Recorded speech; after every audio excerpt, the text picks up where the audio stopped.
Parece que Eva va a dar la clase hoy. Bueno, Eva, adelante. Jueves 20 de abril. Siempre empiezo con la fecha porque queda grabado en YouTube esto y así pueden después tener el día en el que ocurrió. No para ustedes que estamos viviendo el 20 de abril, no hace falta que se los diga. Y vamos a retomar la lectura de Yoshua. Estamos en el cuarto capítulo y estamos leyendo las similitudes, los paralelos que hay entre la vida de Yoshua y la de Moshe, los paralelos que hay entre la construcción de la simbología de Pesaj por el relato del Éxodo, y se podría haber hecho alguna festividad de la misma importancia, al mismo nivel, con esta epopeya o épica de Yoshua, o se podría haber unido el significado de Pesaj con este también. Porque Pesaj podría haber sido la fiesta de la salida de Egipto y del ingreso a la tierra de Israel. Ahora vamos a ver, hay simbolismos con el ingreso a la tierra de Israel que son iguales a los simbolismos de la salida, y hay intención en el texto de construir esa misma mitología, pero por alguna razón, como veíamos el jueves pasado, eso no ocurrió. Así que vamos a continuar con la lectura y van a ver un poquito más esto en otros ejemplos de lo que les contaba yo la semana pasada. Bueno, estaban las aguas del Jardén para que los hebreos puedan cruzar, y les dijo Yoshua: pasad delante del arca eterna a vuestro Dios dentro del Jardén, y cada hombre tomará una piedra sobre su hombro, acorde al número de las tribus de Israel. Creo que eso fue lo último que leímos, para que sean ellas testimonio entre ustedes cuando vuestros hijos el día de mañana os pregunten: ¿qué significado tienen estas piedras para ustedes? ¡Wow! ¿A qué les suena eso? Al cementerio, No, ¿no? ¿a qué les suena eso? ¿Por qué cantamos Manishtana en Pesaj? Porque la Torá dice: cuando tus hijos te pregunten el día de mañana qué es lo que celebrás o qué pasó, vos le vas a contar tu historia. Así nace la Agadá, así nace Pesaj. La Torá misma plantea en diferentes situaciones que tus hijos te van a preguntar, y ahí aparecen los cuatro hijos. ¿Vieron el sabio, el malvado, el simple, el que no sabe preguntar? Porque a, Rebelde. a través de esas preguntas que la Torá hipotéticamente de tu hijo te va a preguntar, ahí se construyen esos relatos, esa simbología, y se construye el Seder. Y aparece Manish Saná y aparecen los cuatro hijos. Bueno, acá viene con la misma lógica. Y esas van a ser los recordatorios para cuando tus hijos te pregunten: ¿qué son esos símbolos? ¿Qué son esas piedras? Vos le cuentes que por acá te hizo entrar Dios a la tierra y te hizo conquistarla. Es la misma narrativa que Pesaj. Perdonen que sigamos con los mismos ejemplos de la semana pasada, pero es lo que el texto nos invita, en mi opinión, a pensar y a entender un poco cómo se construye una historia, una narrativa de un pueblo, y cómo nuestro pueblo construyó la propia. Les responderéis a ellos: porque se partieron las aguas del Jardén ante el arca de la alianza del Eterno cuando cruzó el Jardén. Las aguas del Jardén se cortaron, y serán estas piedras un recuerdo para los hijos de Israel por siempre. Y ustedes no conocían la historia, ni el relato, ni la apertura. Teóricamente es un relato para guardar siempre. Algo hablamos la semana pasada. ¿Quién recuerda cómo se abrieron las aguas según el relato de los rabinos cuando salimos de Egipto? Fueron los Kohanim, ¿no? No había todavía Connie. Bueno, esos señores que fueron Nació, y Claro, fue uno nació. solo, llamado, que en la Torá no figura, y los rabinos tuvieron que contar que se llamaba Nachshon y que fue el niño valiente y que se metió al agua. ¿Por qué? Porque todavía no había lo que hay acá. ¿Qué es lo que hay acá? Kohanim y Arna Kodesh.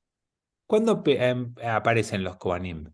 ¿Cuándo es el debut en escena? con, con Aarón, Pero ¿cuándo se constituyen los Kohanim como los encargados del ritual del templo? con Aarón en el desierto, ¿En qué momento? Con la construcción del tabernáculo. Un poquitito antes. Cuando Moshe baja con las tablas por primera vez y las rompe porque están bailando alrededor del becerro, Moshe pregunta: ¿quiénes están del lado de Dios? Y son los Kohanim y los levitas los que dicen: nosotros. Y ahí es reemplazado el primogénito de cada familia por los Kohanim. Ese es el acto en el que los Kohanim asumen el rol del templo. Si no, hubieran sido cada familia el primogénito. Y Nachshon viene a ser el que representa esa idea de cualquiera primogénito, valiente, osado, se anima. Ahora ya hay una institución, que es la de los Kohanim. Y además ya tenemos a Aarón HaKodesh que antes no teníamos, porque el Aarón HaKodesh lo construimos en el desierto y la Torá la recibimos en el desierto. Entonces, la apertura del Yam Suf no tiene la fuerza que tiene esta, que ya tenemos Kohanim y ya tenemos Aarón HaKodesh, entonces ahora son ellos los encargados de la apertura de las aguas. Los primeros que se van a mojar y que van a hacer que las aguas se abran son ellos. Y ahora vamos a ver que son los que van a permanecer mientras que el agua tenga que estar abierto, y cuando ellos dejan el agua se cierra. Por lo tanto, les podría decir que esta apertura de las aguas tiene más mística que la de Yam Suf. Porque la de Yam Suf, la mística que tiene, no es religiosa o espiritual, es que un ejército se ahogó, que se salvaron justito y se ahogaron los egipcios. Pero esta tiene la espiritualidad, tiene que los Kohanim abrieron las aguas y que el Aarón HaKodesh mantuvo las aguas abiertas y cuando ellos abandonaron se cerraron.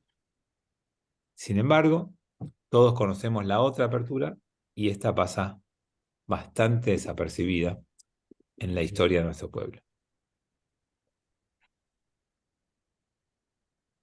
E hicieron así los hijos de Israel, tal como ordenó Yoshua, y cargaron las 12 piedras del Jardén, tal como dijo el eterno Yoshua, acorde al número de tribus de Israel, y pasaron con ellas hasta llegar al lugar donde reposaron, y las pusieron allí, y 12 piedras eligió Yoshua dentro del Jardén, debajo de los pies de los sacerdotes que portaban las arcas de alianza, y quedaron allí hasta el día de hoy. Por las dudas lo vimos la semana pasada, pero son 12 piedras, porque son 12 tribus, una piedra por tribu, que es el número que simboliza habitualmente a Israel. Y si recordarán, tenemos llaveros o imágenes que se representan con 12 piedras de diferentes colores, 12 piedras preciosas, que cada una representa una de las tribus, que lo usaba el Cohen Gadol en el pectoral, en el pecho tenía una placa con esas piedras, y a partir de ahí quedó como símbolo recordatorio de nuestro pueblo. Es un símbolo bastante habitual y usable en nuestra tradición. Y los sacerdotes que portaban el arca estaban parados en medio del Jardín hasta que finalizaron todas las cosas que ordenó el eterno Yoshua, que dijese al pueblo conforme a todo lo que le instruyó Moshe a Yoshua, y se apresuró el pueblo a cruzar. Bueno, acá viene todo. ¿Vieron como en la Torá? ¿Se acuerdan cuando estudiamos Torá? Sí, ¿no? Eran ustedes, ¿no? Cuando estudiamos Torá, que leíamos y Dios le dijo a Moshe, y después decía, y así como Dios le dijo a Moshe, así hizo Moshe, y te vuelve a contar lo mismo. Bueno, fíjense, es la misma estructura. Y Dios le ordenó a Yoshua, y así como le dijo Yoshua, así se hizo. Y acá la diferencia es que cada tanto lo meten a Moshe para contar que claramente esto es continuación del anterior, y Yoshua continúa la tarea de Moshe. Y ahora vamos a ver algunos paralelos que son todavía más fuertes para entender esta continuidad que le quiere dar el texto a la idea de Yoshua como el que sigue los pasos de Moshe. Y fue cuando todo el pueblo hubo cruzado, pasó el arca del Eterno y los sacerdotes delante del pueblo, y cruzaron los hijos de Reubén y los hijos de Gad y la media tribu de Menashe, armados delante de los hijos de Israel, tal como le había dicho Moshe. ¿Por qué aclara lo de Rubén, Gad y Menashe? ¿Alguien recuerda? ¿Por qué dice que pasaron también Rubén, Gad y la mitad de la tribu de Menashe? ¿Alguien recuerda por qué? Bueno, hoy parece que estoy solo, pero dentro de mi soledad yo les voy a recordar algo que ustedes saben, pero por humildad no me quieren decir. Cuando Moshe cuenta que llegamos... Porque una tribu y media quedaba del otro lado, pero le dijo que primero ayuden a los hermanos también, a las otras tribus, a conquistar. Bueno. Bien, Anita, muy bien. En realidad son 2 tribus y media, no 1 y media, pero son 2 tribus y media. Y cuando llegaron al límite del Jardín, del lado de Jordania actual, antes de cruzar, bueno, a Moshe dijeron: Moshe, nos encanta esta tierra, ¿sí? Nosotros somos pastores, y acá la tierra es ideal para hacer pastoreo. Dejanos acá. Acá no hay sequía, acá no hay retenciones, este es el lugar ideal para quedarnos. Y Moshe les dijo, bueno, pará, dejá a tus hijos, dejá a tu ganado, construirles algo, pero cruzá con el resto, conquistá con el resto de la tierra y después volvé. Entonces acá el texto cuenta esa travesía, esas 2,5 tribus que van a preocuparse, a ocuparse y ayudar al resto del pueblo de Israel, que todos tengan su tierra y después pueden descansar, ¿no? Y de acá surgía toda la idea de que ¿cómo vas a tomar descanso vos si el resto todavía no logró su objetivo? Como uno es responsable para que todos lleguen a su destino. ¿Tenemos un chat? El día de hoy, ¿cuál sería? No entiendo la pregunta. No sé si fue Tommy o Irene. Vos leíste hasta el día de hoy, más atrás. Sí, el día de hoy. La Torá lo dice varias veces, se refiere que es para siempre. Cada vez que dice y hasta el día de hoy significa que es para siempre. Eso es que lo quería resaltar. Ok. Y por eso es que no se cumple, o sea, no tenemos el ritual de las piedras ni el lugar de las piedras, como sí tenemos los lugares que siempre la Torá dice que lo vas a recorrer siempre. Acuérdense, somos judíos del exilio, somos judíos de Babilonia. Por eso no están los símbolos que eran físicos de la tierra de Israel. Y por eso esta epopeya que estamos leyendo hoy, que fue lo que les contaba el jueves pasado, no tiene tanta relevancia. Por esta razón, porque somos judíos diaspóricos, que no teníamos Israel cuando se escribió el Talmud.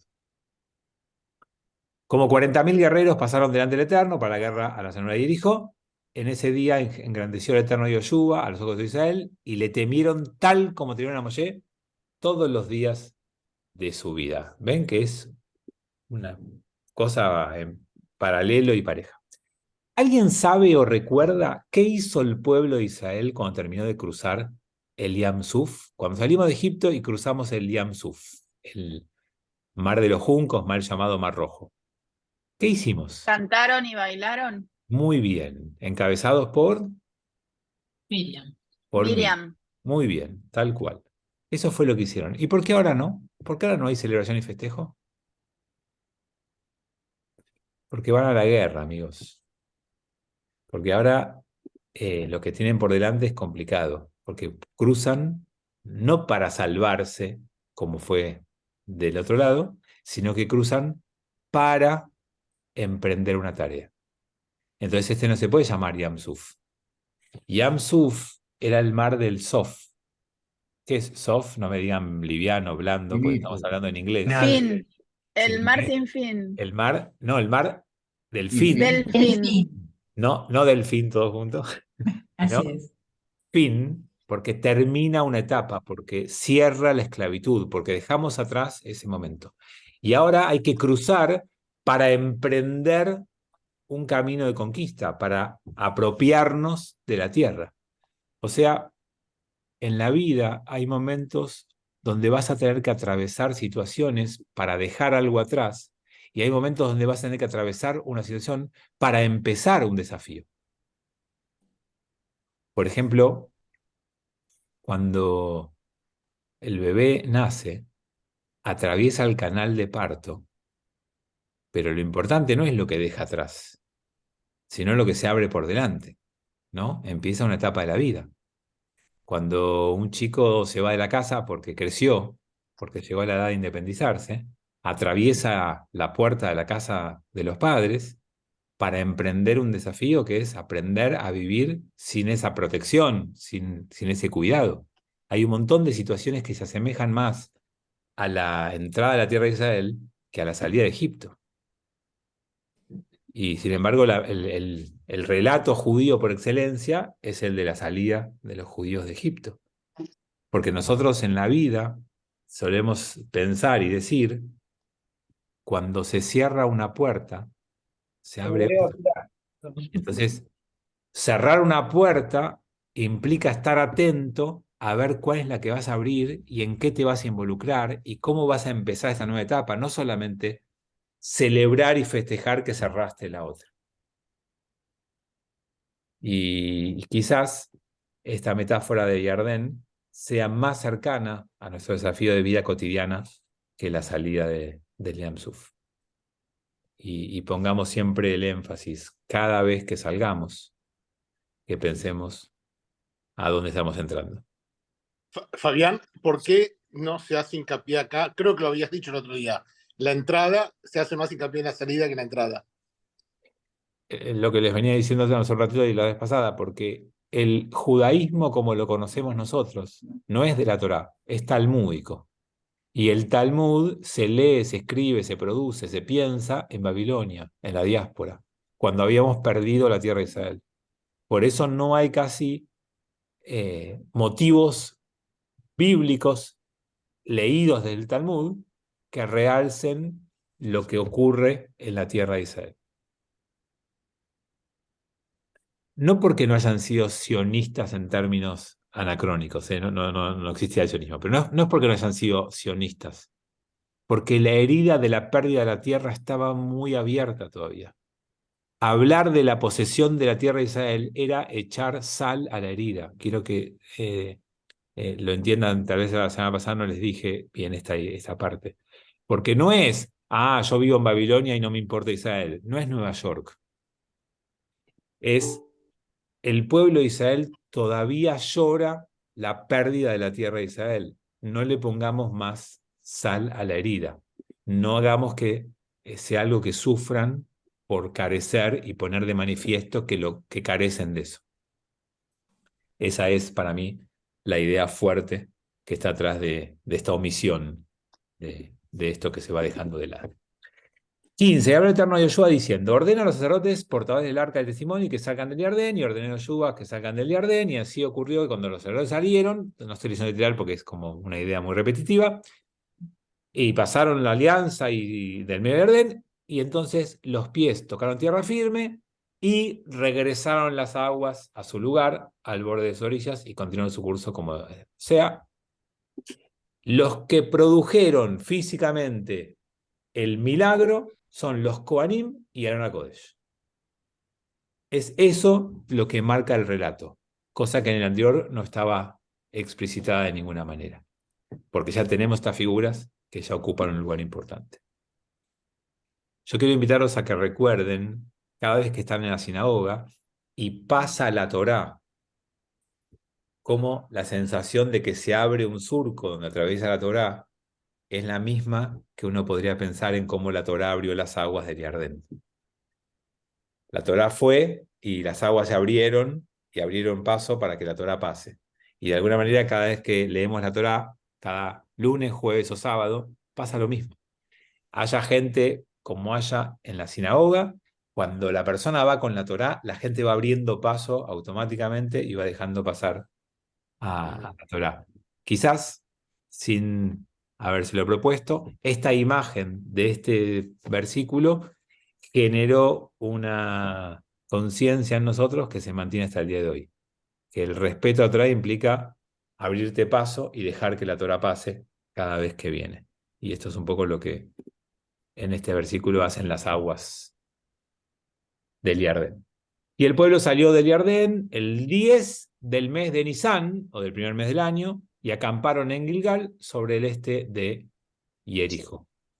Y así como el 10 en la Torá había sido un día importante, porque fue el día de marcar las puertas, y fue previo a la salida, y fue el Shabbat previo a que salgamos de Egipto, acá también el 10 de Nisán ocurre algo importante, previo a Pesaj, a la festividad de Pesaj, que ocurre el 15 de Nisán, pero acá lo mismo que antes, tenemos simbolismos y vinculaciones que podrían complementar la fiesta de Pesaj, sin embargo, no lo hicieron.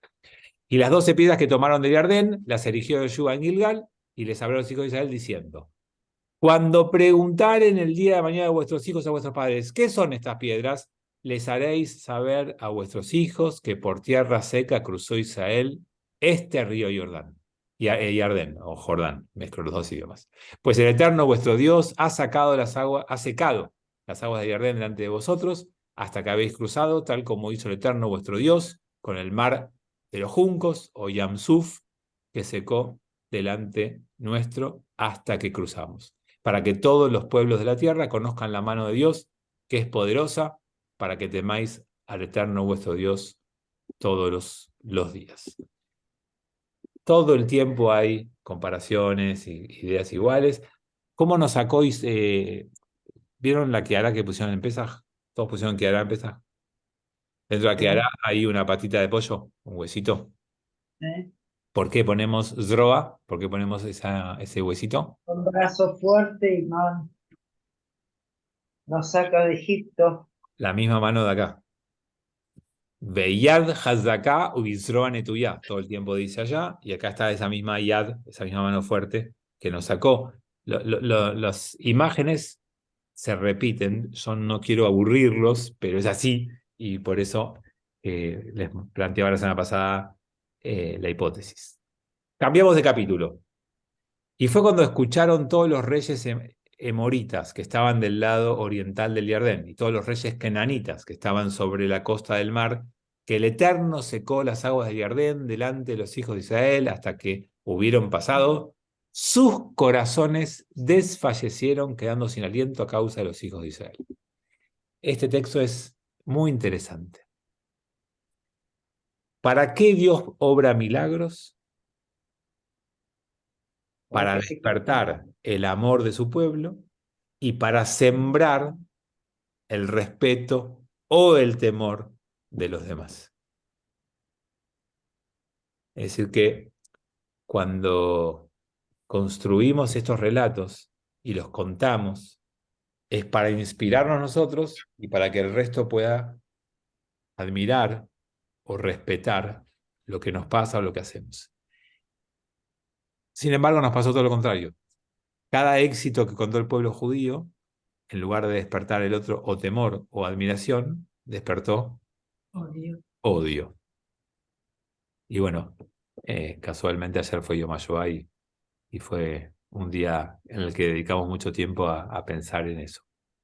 Pero fíjense que ahora lo que viene en el próximo versículo y van a ver qué interesante lo que hace el texto. Se abrieron las aguas, los hebreos cruzaron y los que estaban en ese lugar, en la tierra de Israel, que todavía no es Israel, que es Canaán, que estaban ahí, temieron, tuvieron miedo. Miren lo que viene ahora, ¿no?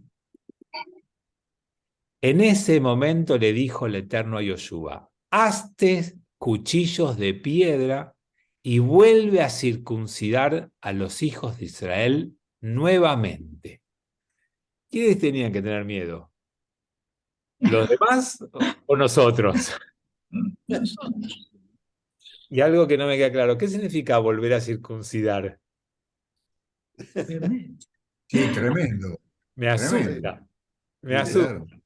Pero no se preocupen, que ahora el texto lo va a explicar. Sí, Claudio.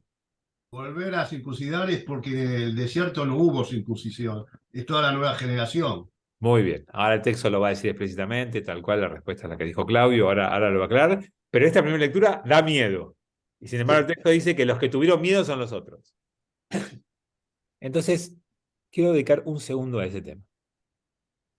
¿Qué es el miedo? ¿Qué es el miedo? El miedo es una emoción y como tal no es racional. El miedo es producto de cómo vos veas las cosas. Es absolutamente subjetivo y absolutamente dependiente de cómo veas lo que está delante tuyo. Porque acá los que tenían que tener miedo eran los hebreos. Y por eso vas a ver en la vida que hay cosas que a algunas personas le dan miedo y otras no. Y cada uno debe conocer qué es lo que te genera temor, miedo, porque es una manera de conocerte y es una manera de poder trabajarte. El miedo no es siempre un dato. A veces es una oportunidad para trabajar. Porque hay cosas que nos dan miedo, y está bien que nos dé miedo, porque eso nos ayuda a preservarnos como especie, como ser humano, con vida, y otras cosas te dan miedo porque no desarrollaste ciertas fortalezas, o porque estás mirando de una perspectiva disminuida y no te das a vos mismo el lugar o la fuerza que tenés. Por eso que se abran las aguas a un pueblo le da miedo y que saquen los cuchillos para volver a cortársela no le da miedo al otro. Y por supuesto que cuando hay un sentido a lo que haces, en general manejás mejor el miedo. Cuando lo que va a pasar o va a pasar no tiene sentido para vos, el miedo es más fuerte. Y acá Anita agrega, el miedo a veces es esa falta de confianza, de autoestima o de mirada importante sobre vos la que te puede provocar esto. Y se hizo Yoshua cuchillos de piedra y circuncidó a los hijos de Israel en Givat Orlat, la colina de los prepucios. Orla es prepucio.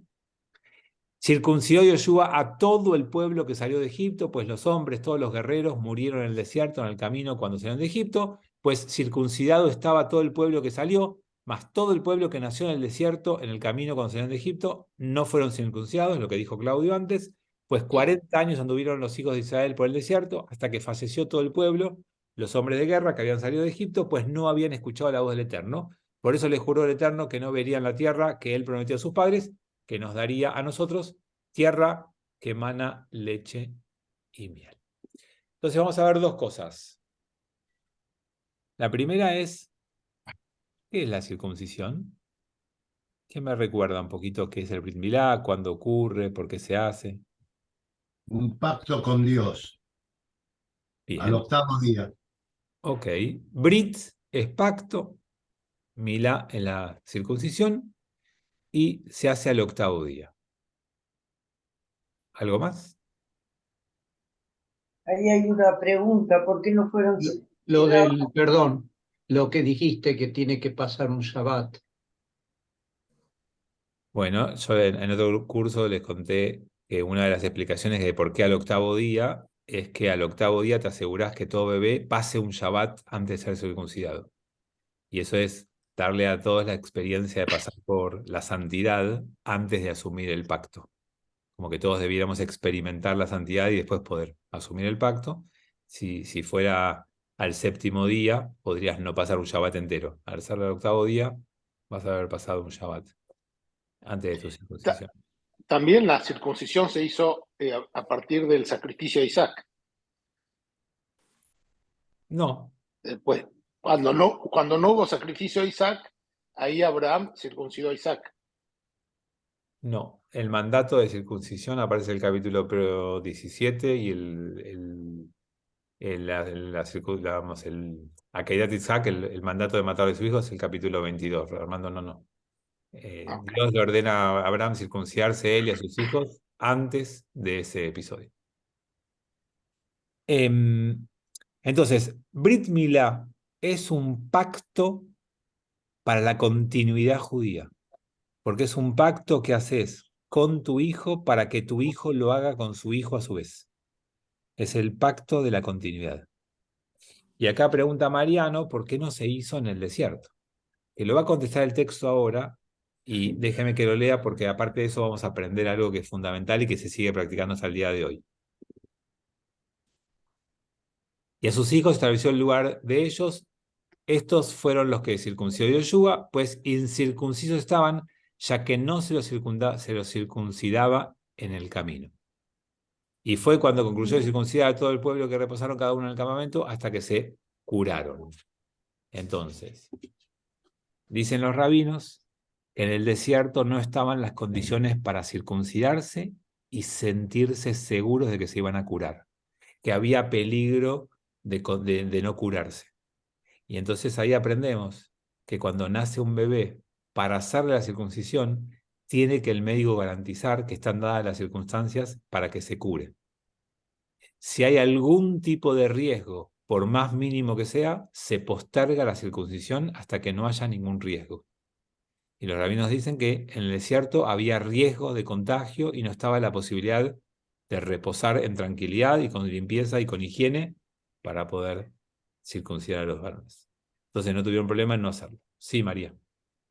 Es decir, que si un niño nace prematuro o con algún problemita, ¿pasan la circuncisión para más adelante? Absolutamente es así, siempre, Ok. todos los casos. Está prohibido circuncidar a un bebé que tenga algún mínimo riesgo en ese... incluso, a ver, esto es puesto con términos bien extremos. Si vos consultás con un especialista recibido con un doctorado en una universidad extranjera de la mejor recomendación y te dice, no hay problema, no corre ningún riesgo. Y hay un médico recién recibido que está empezando a transitar y te dice, no, tiene riesgo, no lo circuncides, tenés que esperar. Siempre que haya algún mínimo riesgo, tenés que esperar. Porque nada está por encima de la vida. Gracias. Y esa fue la razón en la que el desierto aparentemente no se circuncidó. Y dijo el Eterno Yoshua, en este día os he quitado de encima de vosotros la vergüenza de Egipto, y fue llamado hasta ese día el lugar Gilgal. Galgal es rueda, Gilgal tiene que ver con algo que rueda, y es como que te quitó rodando esa vergüenza. ¿Y cuál es la vergüenza? La vergüenza es que no estaba circuncidado. ¿Y qué significa que es una vergüenza? Significa que cuando vos no podés vivir de acuerdo a tus ideales, de acuerdo a tus principios, te avergüenza eso. Es un orgullo vivir de acuerdo a los principios que uno tiene. Y es una vergüenza no hacerlo. Y a veces no hace falta un opresor externo, disfrazado de tirano de turno, para provocar esa vergüenza en alguno de nosotros. ¿Cuántos de nosotros nos asustamos con mucho menos y no sostenemos ni mantenemos nuestros principios y no vivimos de acuerdo a ellos, y a algunos ni siquiera les da vergüenza? En estos términos, no vivir de acuerdo a tus valores es una vergüenza. Y acá entra una dimensión distinta, y es, ¿cuáles son mis valores?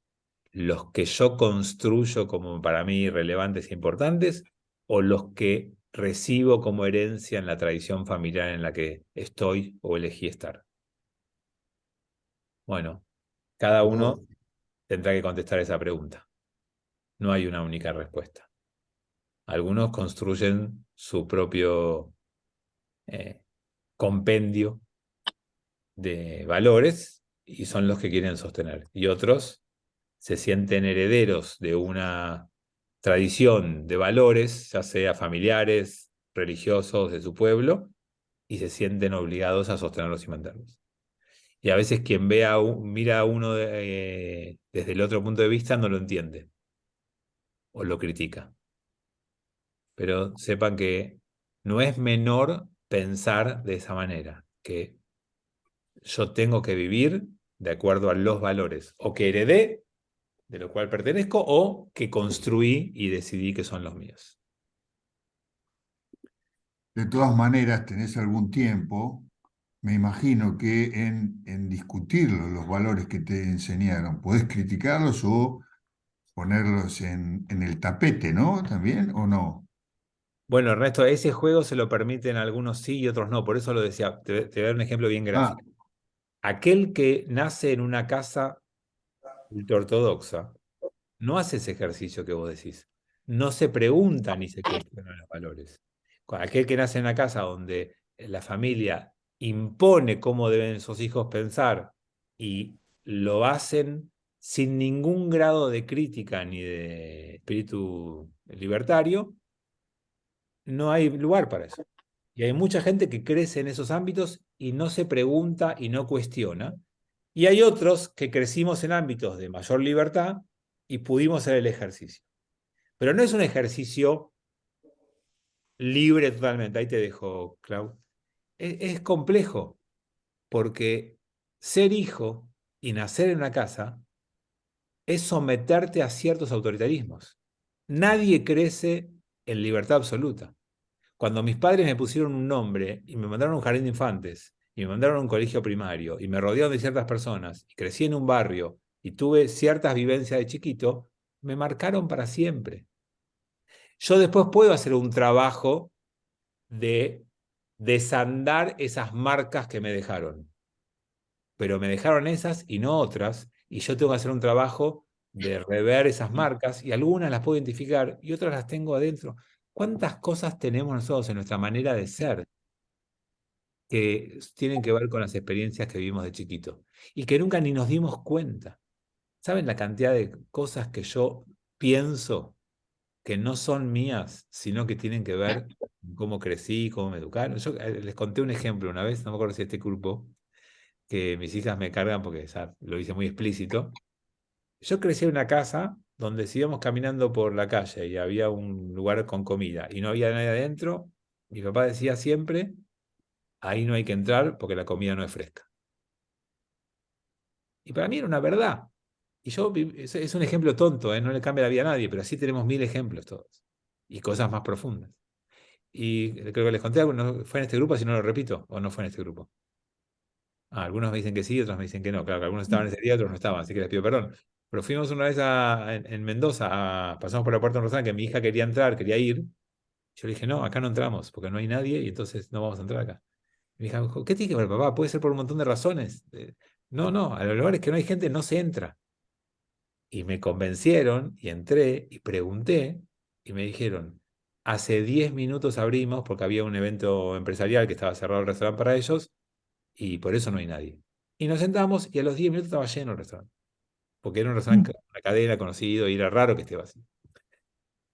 Pero es un ejemplo tonto y que no te cambia la vida de nada, cómo traemos marcas de chicos que por más que uno haga un trabajo en psicoanálisis o en espiritualidad o en Kabbalah y se replantee y se analice y se conozca y se identifique un montón de cosas, hay otras que no vas a identificar nunca y están adentro tuyo y te marcaron de chiquito. Sí, Claudio.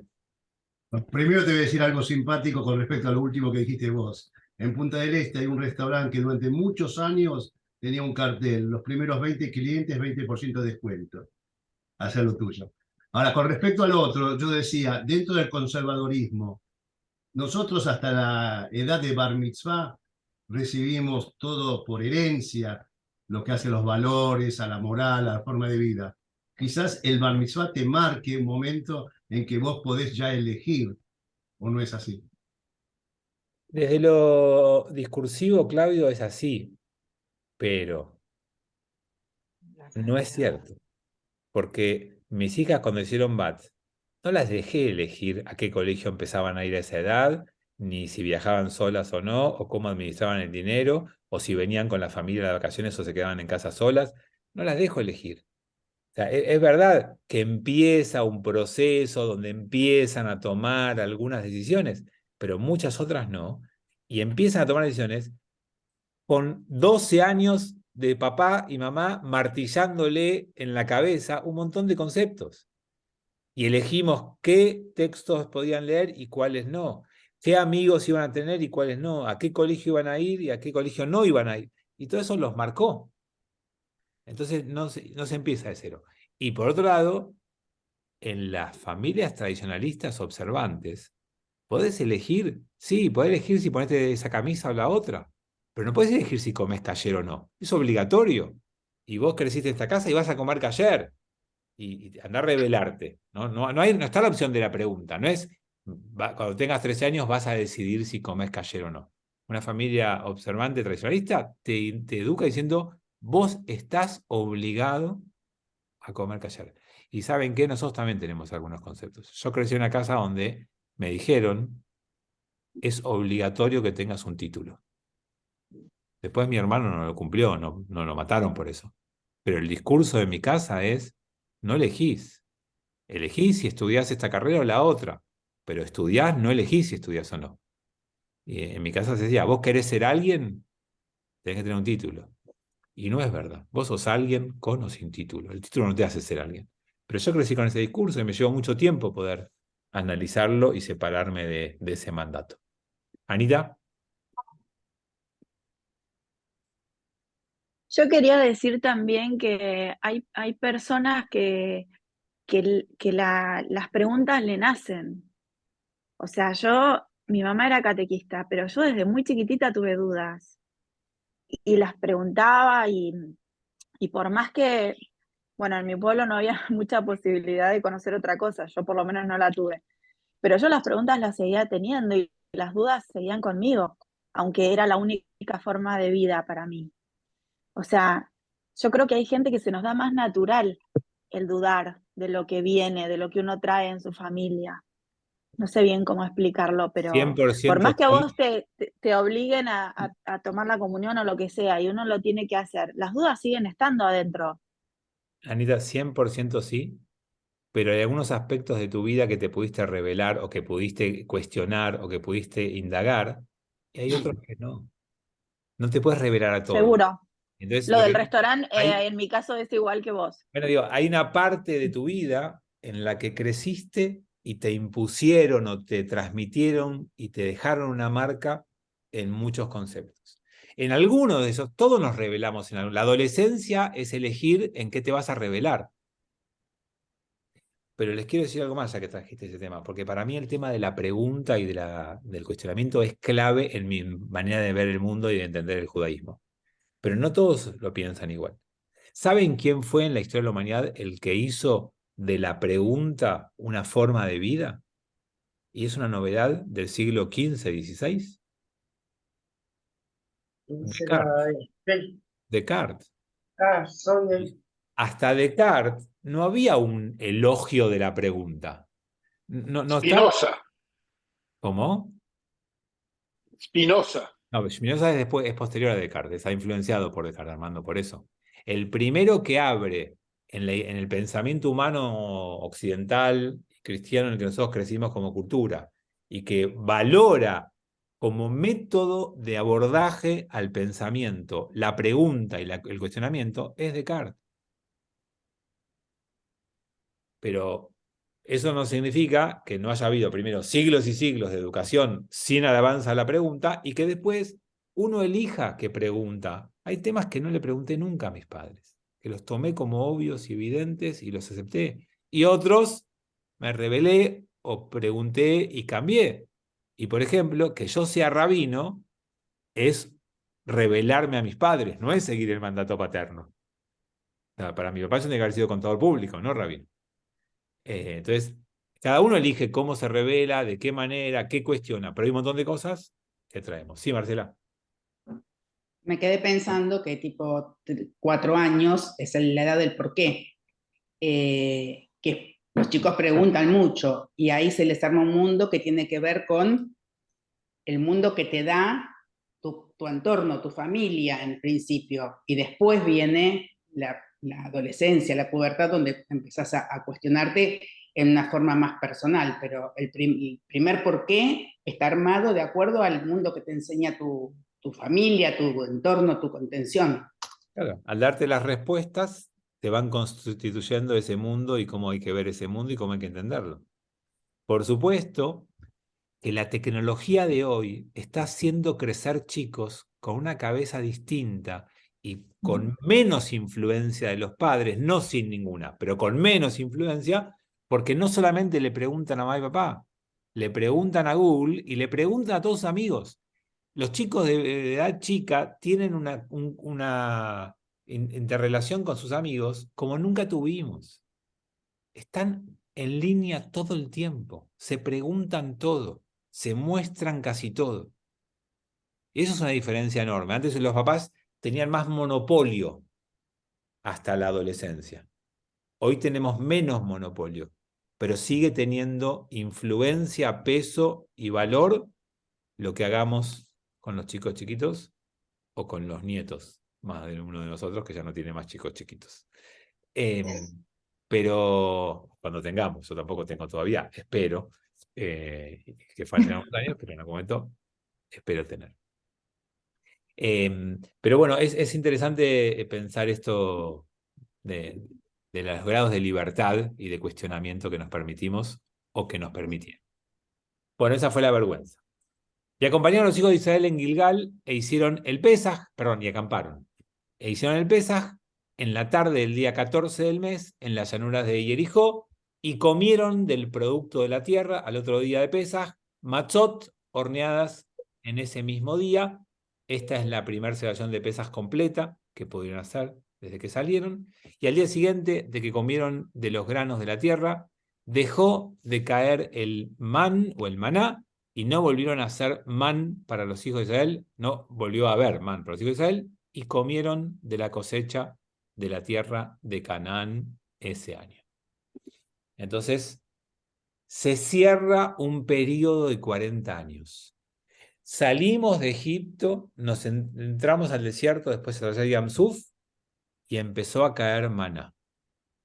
Atravesamos el Jordán, llegamos a la tierra de Israel y pudimos producir la primer semilla de lo plantado, no cae más maná. Y para mí esta es una hermosa metáfora de nuestros hijos, ¿no? Desde que atraviesan el parto, el canal de salida del vientre materno, son nuestra responsabilidad y producimos maná para ellos la cantidad de años necesarios hasta que ellos salgan, atraviesen la puerta de la casa nuestra y puedan empezar a producir su propio pan. La travesía en el desierto es una metáfora de la paternidad. Y en el desierto el que funcionaba de padre y madre era Dios, que nos cuidaba, nos alimentaba y nos castigaba cuando nos equivocábamos. Nos ponía límites y nos enseñó a vivir y nos dio unas leyes y nos trató de marcar, pero llega el momento en el que tenés que salir de ese lugar y entrar a una vida distinta. Algunos de nosotros estamos empezando a prepararnos para cuando eso le pase a alguno de nuestros hijos, ¿no? Por la edad en la que algunos de nosotros estamos, nuestros hijos ya salen cada vez más, pero vuelven todavía. De vez en cuando vuelven, aunque sea que le lavemos la ropa o que le demos alguna comida más rica. Pero en algún momento tendremos que estar listos y preparados para que haya una salida distinta y se corte nuestro maná, que algunos de ustedes por edad ya lo habrán pasado. Acá dice Tomás que se nos acabó el maná caído del cielo. No, porque hay planes, hay todavía un poco de maná que sigue cayendo. Perdóname, Sí, cuando decís se nos corte nuestro maná, no te entendí. ¿Qué se te está cortando? ¿me decís a mí o a Tomás? No, a vos, Fabián, que dijiste que se corta nuestro maná. El maná que le damos. O sea, uno tiene que ¿El alimentar maná a que sus le damos hijos. a los hijos? Claro, es la alimentación a sus hijos. Uno, desde que nacen hasta que emprendan su propia vida de adultos, uno es responsable de sostenerlos, de mantenerlos. El maná como símbolo de esa manutención. O sea, Atención. la comida que comen todos los días, la ropa y la escuela y lo que sea. En algún momento uno debe dejar de dar esa maná y los hijos deben mantenerse por ellos mismos. Entonces uno puede regalar, puede apoyar, pero la manutención la tienen que desarrollar. Y si uno no le permite ese desarrollo porque uno tiene la posibilidad de hacerlo, le está causando un daño, porque no está permitiendo que desarrolle lo mismo que desarrollamos cada uno de nosotros, que es la posibilidad de mantenerte. Ahora, después, pasa en muchos casos que los padres están más acomodados que los hijos y no quieren que los hijos tengan privaciones o vivan con pocos recursos y les hacen mejorar su calidad de vida. Eso en la Argentina de hoy pasa mucho. Muchos de los abuelos del colegio Tarbut contribuyen a pagar la cuota de los nietos. Sí. Muchos hijos independizados de los padres que yo conozco de nuestra comunidad no logran y no están encaminados a llegar a un nivel de vida como el de los abuelos. Pero no importa, ya no se llama más maná. Maná es el símbolo de la manutención básica, de que no te falte lo básico. Después podrá ser una ayuda, un regalo, un acompañamiento, pero tenemos que permitir que cada uno de nuestros hijos tenga su propia maná. Bueno, y fue estando Yoshua en Jericó, ya terminamos, que elevó su mirada y vio un varón que estaba parado frente a él con su espada empuñada en su mano, y se acercó Yoshua a él y le dijo: ¿estás con nosotros o del lado de nuestros enemigos? Y él le contestó, no, yo soy el comandante del ejército del Eterno, en este momento he llegado. Y Yoshua cayó de rodillas a tierra ante él y se prosternó y dijo: ¿qué es lo que mi señor le dirá a su siervo? Y le dijo el comandante del ejército del Eterno a Yoshua: quítate el calzado de tus pies, pues el lugar en donde tú estás parado sagrado es. Y así lo hizo Yoshua. Y cualquier similitud con Moshe es pura casualidad. ¿Quién recuerda este paralelo en el caso de Moshe? Al Naleja Meal Ragleja. Muy bien, ese es el momento final que le dice que saque los zapatos, pero ¿cuál es la metáfora con la que empieza este relato? La zarza. La Claro. zarza. El comandante de Yoshua es la zarza de Moshe. Cuando Moshe salió al desierto, lo que había por todos lados eran zarzas. Y en una zarza pudo encontrar a Dios. Cuando Yoshua está por entrar a la tierra de Israel a conquistar, lo que tiene enfrente de él por todos lados, ¿qué son? Soldados. Y en un soldado encuentra la inspiración de Dios. A veces buscas lo que no hay. Y lo que tenés que hacer es buscar en donde sí hay, no donde no hay. Yo sé que es lo que a veces más cuesta, pero cuando no encontrás es muchas veces porque no te das cuenta, no porque no esté. Porque buscas lo que no tenés que buscar, porque lo que no hay que buscar. Tenés que buscar dentro de lo que hay. Y entonces Moshe encontró a Dios en una zarza ardiente. Yoshua encuentra a Dios en uno de los soldados. Y tiene la misma experiencia espiritual. De preguntar, de no entender hasta darse cuenta, y que cuando se da cuenta genera una reverencia en él, y no una irreverencia. Hoy, muchos adolescentes, jóvenes, son irreverentes a la santidad. Y la santidad nos tiene que generar reverencia, no irreverencia. Y es ahí donde Moshe y Yoshua muestran que aunque eran poderosos, conducían, mandaban, y todo lo que ellos querían se daba, pueden mostrar respeto y reverencia ante lo sagrado, ante la santidad.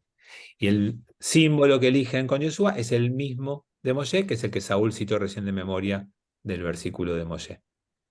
Quítate los zapatos porque el lugar en el que estás parado es sagrado. ¿Por qué es sagrado ese lugar? No por lo que pase ahí, sino porque en ese momento estás sintiendo y experimentando la presencia de Dios. La santidad la llevamos con nosotros, no queda en el lugar.